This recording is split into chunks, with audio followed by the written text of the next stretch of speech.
आणखी एक breaking news आहे। खडकवासला धरणातून मोठ्या प्रमाणामध्ये विसर्ग केला जातोय। यामुळे पुणे परिसरामध्ये पाणी साचण्यास सुरुवात झाली आहे। पुणेकरांसाठी अतिशय महत्त्वाची बातमी। पुण्यातील एकता नगर परिसरातील सोसायटीमध्ये पाणी शिरण्यास सुरुवात झाल्याची माहिती आहे।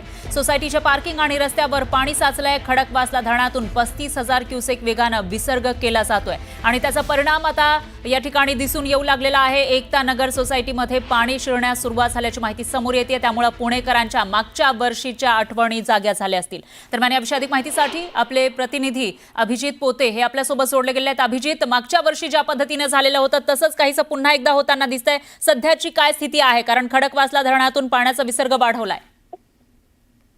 फरा, जसं तुम्ही सांगितलं की मागच्या वर्षी जसं झालं होतं एवढी पॅनिक सिच्युएशन अजून तरी पुणे शहरात नाहीये। प्रश्न असा आहे की पुणे शहरात गेल्या 2 दिवसांपासून पुणे शहर असेल किंवा घाटमाता परिसर असेल किंवा खडकवासला धरण साखळी क्षेत्रात पावसाचा जोर हा आहे तो वाढलेला आहे। त्यामुळे खडकवासला धरणात पाणी साठा वाढलाय आणि आता संध्याकाळच्या सुमारास 35,310 क्युसेक वेगानं पाण्याचा विसर्ग जो आहे तो मुळा मुठा नदी पात्रात करण्यात आलेला आहे।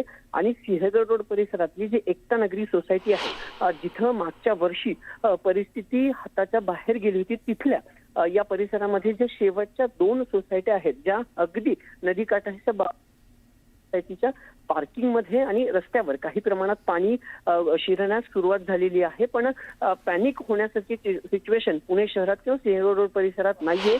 सगळी परिस्थिती नियंत्रणात असल्याचं महापालिकेचे आयुक्त आणि जिल्हाधिकारी यांच्याकडून स्पष्ट करण्यात आलेलं आहे। जी यंत्रणा लागणार आहे, अग्निशमन दल असेल, महापालिकेचे अधिकारी असतील, ते या सगळ्या हॉटस्पॉट जिथं पाणी साचण्याची शक्यता आहे तिथं तैनात करण्यात आलेले आहेत। स्वतः एकता नगरी परिसरामध्ये अग्निशमन दल जे आहे ते तैनात करण्यात आलेलं आहे। कुठलीही सिच्युएशन हाताबाहेर जाऊ नये याची काळजी आतापासूनच घेतली जाते। जे एकता नगरच्या सोसायट्या आहेत तिथं हळूहळू ड्रेनेज लाईनचं किंवा नदीकाठचं जे थोडंसं पाणी आहे ते शिरायला सुरुवात झालेली आहे। आणि तळघरात जी लोक राहतात पार्किंगमध्ये, जे सुरक्षा रक्षक असतील बिल्डिंगचे किंवा इतर लोक असतील, त्यांना रेस्क्यू करून दुसऱ्या ठिकाणी हलवण्यात देखील सुरुवात झालेली आहे। आणि आता सिच्युएशन जी आहे ती अंडर कव्हर असल्याचं जे आहे ते सांगितलं जातंय। बरोबर आहे अभिजित। एकूणच असं म्हणता येईल की पुणेकर निश्चिंत राहू शकतात, त्यांना काळजी करण्याची गरज नाहीये कारण यंत्रणा सज्ज आहे। दरम्यान या विषयाची अपडेट आपण घेत राहूयात। धन्यवाद तुम्ही दिलेल्या या सविस्तर माहितीसाठी।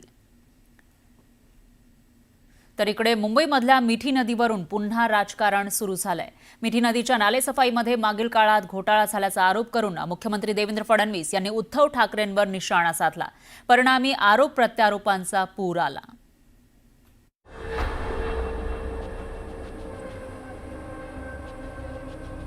मिठी नदीनं रौद्र रूप धारण केलं।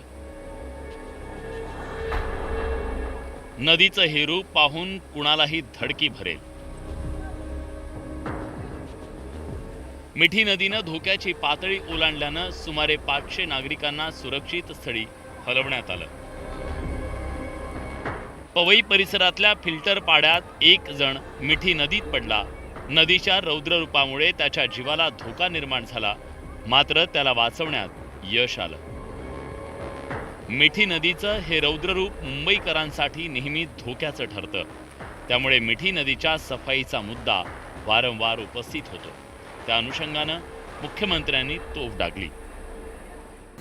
मागच्या काळामध्ये आपल्याला माहिती आहे की मिठी नदीचं काय झालं, म्हणजे त्याच्यामध्ये कशा प्रकारे घोटाळे झाले याच्या आता सुरस आणि चमत्कारिक कथा आपल्या समोर येत आहेत। त्याच्यामुळे पूर्वीच्या काळात मिठी नदीमध्ये गाळ काढण्याच्या नावावर ज्यांना काम दिलं होतं त्यांनी काय काय केलंय हे आता समोर आलंय। तर नव्याने ती कामं हातामध्ये घेऊन राज्य सरकारने महानगरपालिकेला आदेश दिलाय आणि महानगरपालिका नव्याने आता ते कामं करते। मुख्यमंत्री देवेंद्र फडणवीसांच्या आरोपांचा ठाकरेंच्या शिवसेनेकडून जोरदार समाचार घेण्यात आला। 7 मार्च 2022 पासून मुंबई महापालिकेवर प्रशासक आहे। 30 जून 2022 रोजी एकनाथ शिंदेंनी मुख्यमंत्री पदाची शपथ घेतली। मागील सलग 3 वर्ष महायुतीचं सरकार सत्तेत आहे। मुंबईतल्या मिठी नदीच्या सफाईत भ्रष्टाचार झाल्याचं नेमकं प्रकरण काय आहे, एक नजर टाकूया। मिठी नदीतून गाळ काढण्याच्या कामात ईडीच्या तपासात 65 कोटींचा भ्रष्टाचार उघडकीस आला। बीएमसी अभियंते, काही ठेकेदार, मध्यस्थ यांच्यात अनियमित टेंडर, बनावट दस्तऐवजाच्या माध्यमातून घोटाळा करण्यात आला। काही ठिकाणी प्रत्यक्षात गाळ काढला नाही, मात्र पैसे देण्यात आले। या प्रकरणी 7,000 पानांचं आरोपपत्र दाखल करण्यात आलंय। या प्रकरणात अभिनेता दिनो मोरिया आणि त्याचा भाऊ सॅटिनो मोरियाचं नावही समोर आलं. आता मिठी नदीच्या रौद्र रूपानं भ्रष्टाचार आणि आरोपांचा गाळ पुन्हा वर आलाय. मात्र सरकार बदललं, कारभार बदलला तरी मिठी नदीतला गाळ काही हटला नाही. हे सत्य नाकारता येत नाही. संतोष गोरे, न्यूज 18 लोकमत, मुंबई. तर दुसरीकडे वसई विरार शहरामध्ये मुसळधार सुरू असलेल्या पावसामुळे पूरस्थिती निर्माण झाली.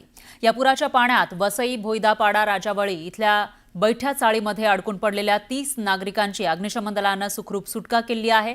तर वसईच्या कामण गावात भीषण परिस्थिती निर्माण झाल्याची माहिती आहे. घरामध्ये पाणी शिरल्यानं नागरिकांना घराच्या पत्र्यावर आसरा घ्यावा लागला. तेव्हाची दृश्य सुद्धा आपल्याकडे आलेली आहेत. कारण घरामध्ये पाणी होतं आणि त्यावेळेला मग लोकांनी पत्र्याचा सहारा घेतला. पत्र्यावर ते चढल्याचं दिसून आलं. फोन करूनही प्रशासन आलं नसल्याचा आरोप इथल्या नागरिकांनी केला. नालासोपाऱ्यामध्ये पावसाचं पाणी साचल्यानं नागरिकांना कमरेभर पाण्यातून वाट काढावी लागली. प्रशासनानं योग्य उपाययोजना न केल्यानं ही परिस्थिती ओढावल्याचा आरोप इथल्या लोकांनी केला. ये पत्रे पर बैठे हैं 3 जन है इधर. ये देखिए घर में सबका हम लोग पत्रे पर हैं. पूरा तेजस भाई बड़ा तो बांट रहे हैं. ये खिड़की है सर, खिड़की के ऊपर तक पहुंच गया है पानी और इधर हम टाँकी के ऊपर बैठे हुए हैं. अब देखो हमारे इस रूम का हाल ऐसा है तो और रूमों का हाल क्या होगा ये तो कुदरत ही जाने. परंतु आजू बाजू के जो लोग हैं चीख पुकार मच रहा है.